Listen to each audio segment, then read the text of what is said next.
Okay, hi everyone. So, here's a little announcement for the class. If you go to Top Hat, now some of you have asked, like, okay, I missed the assignment. Is there anything I can do to make it up? So, all previous assignments, including the ones that are assigned right now, they're all available. So, if you missed that, you're able to actually do them. So, everything from the syllabus quiz, everything involving the integument, the joints, everything exam 1 and 2. If you missed out, this is your chance. And every assignment from now on, you have until the day of the final at midnight or just before midnight that time to complete the assignments. So, yep, check it. Go to top end. Now you can see 19 of the 20 assignments. The special senses one is still coming up, but yeah, now you have until December 14th. Now, what where we left off? We left off on this big long nerve, right? This big nerve we call the vagus, and look at it innervating all these internal organs over here, right? Okay, so then that's the vagus. So we started on I think we may have covered the heart, but let's just review it just in case. Okay, so again, the heart is dually innervated, so it does have sympathetic and parasympathetic nerve fibers running to it and affecting its activity. Now, the heart, well, what does your heart do? Remember, there's a special type of muscle in your heart called cardiac muscle.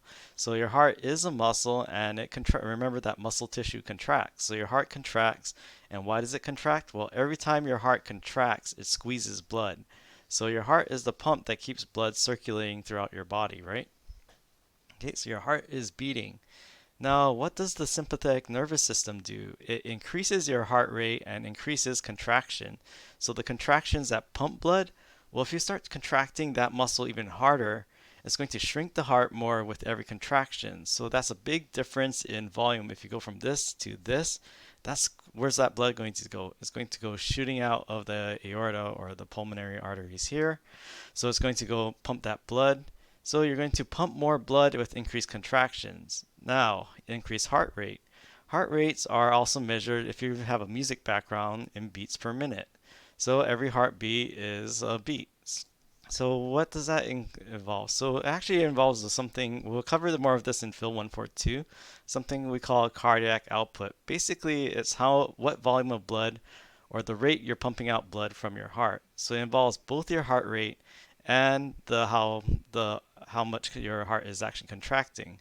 So if you're increasing both your heart rate and you're increasing the amount of blood you pump out every time you beat, you're actually going to increase the flow of the blood or increase the rate that the heart pumps blood and increase the rate of circulation throughout your body. All right, so this guy is beating so fast now. Okay, I'm reusing the heart attack, but pretend he's not. His heart is beating fast, but it's not to where he's having a myocardial infarction. So yeah, now his heart is beating really fast with sympathetic activities. Maybe he saw something that made him very anxious or nervous, or he's having some sort of panic attack. Okay, so what does the parasympathetic nervous system do? Say he's out of that intense situation, and remember his heart is beating fast. So remember in dual innervation, if you have sympathetic and parasympathetic, they tend to oppose each other's effects. All right, so now it's time for downtime and relaxation, right? He's out of that sympathetic situation. So his heart rate is going to decrease and is going to be more milder in contraction. It's not going to contract as strongly, so it's going to slow down the pace and pump out less blood with each contraction. So now our grandpa here is going to be more relaxed, and then his heart is going to slow down to a more normal rate. Because again, if you had your heart palpitating every time you cut and it didn't relax, I mean, your heart would be beating fast all the time. Okay, so then the lungs.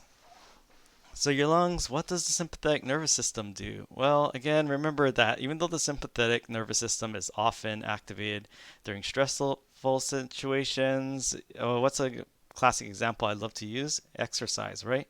So when you're exercising, do you want to breathe in more air and exhale more carbon dioxide, or do you want to breathe less? Typically, when you exercise, you start to breathe faster and harder, right?